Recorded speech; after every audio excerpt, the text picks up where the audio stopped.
Welcome to rebuilding a large old twin-cylinder steam engine. Most of the parts so far have been about stripping the engine down, and this is the first part about building the engine back up. The crankshaft is singularly the most important part on a steam engine. If this is not right, then nothing else above the crankshaft will be right.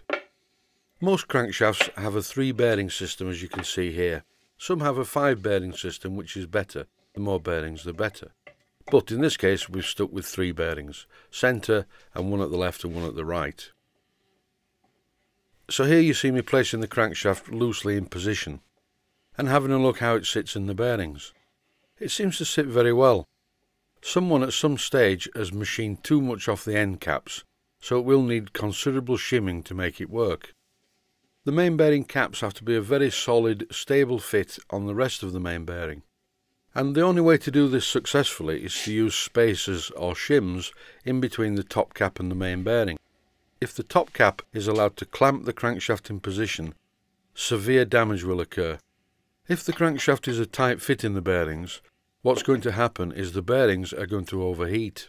And if the bearings overheat, the lubricating properties of the oil that you're using will be cancelled out, and you will get metal-to-metal contact, followed by scoring of both surfaces. That is, the surface of the crankshaft and the surface of the bearing. This will ruin both of them. Then you really will have to do some work to fix it. The video that you're watching is heavily edited because it does take such a long time to do this. Later on, I will be speeding up the video to 10 times normal speed. Otherwise, this episode about fitting the crankshaft would have made a mini-series on its own. Fitting this crankshaft is a real test of patience. You need lots of patience for this. And be warned, if you run out of patience and think, oh, that'll do, it's a bit tight but it'll be okay, it'll run in. Not a good idea. It will run in, but at the expense of metal removal from either the bearing caps or from the crankshaft itself. Alternatively, if you think that'll do and the bearing is too slack, what will happen is the engine will rattle and it will make knocking noises when you don't want it to. Always work on a steam engine from the bottom upwards.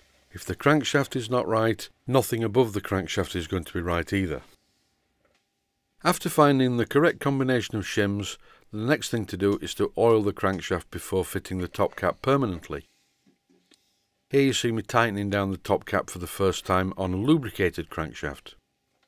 And it's a little bit tight. It's not quite as smooth as I would like it to be. So off comes the top cap once again, and I'll put another shim in there and see what happens. This is not like doing a car engine. With a car engine, with the main bearings on a car engine, you would have to use a torque wrench and really tighten them up hard. That's because the bearings on a car engine are carried in a very hard metal support, whereas on a steam engine, generally speaking, the bearings are manufactured from the bearing material. In this case, it's gunmetal. So if you do over-tighten the top cap, you are likely to distort the entire bearing and will probably make the crankshaft feel tight when it isn't. I mentioned that you will need a lot of patience to do this, and you will also need a lot of patience to watch this video, as I'm trying to cover as many points as possible about the fitting of a crankshaft to a steam engine. And here I over-tightened the bearing cap to illustrate the point, and if I just back off very slightly, the crankshaft spins beautifully. So much so that I can turn it round and do the other end. And doing the other end is exactly the same process as doing the first one. And to avoid the risk of coma, or for anyone with ADHD, I'm going to speed up the video to get it over with quickly. First of all, I lubricate the bearing.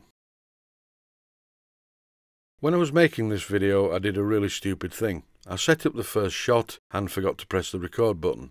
So the first shot, which was showing how to put the centre cap on first and get the shims right, is missing. It's not a massive issue, but what I did first was put the centre bearing in place, check the shims that I need and put them on one side. So when I finally fit the centre bearing, it's perfectly shimmed.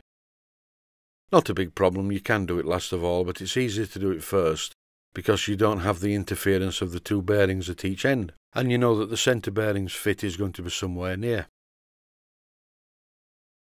As you can see by the video, even at 10 times speed, this cap is coming on and off like a yo-yo. What I tend to do if I'm making shims is I make them like I'm showing on the video. Instead of it being a piece of metal with a hole in it, which means that you have to take off the entire bearing cap, I cut a slot in my shims, which means that you can just lift the cap, thread the shim underneath and tighten it down.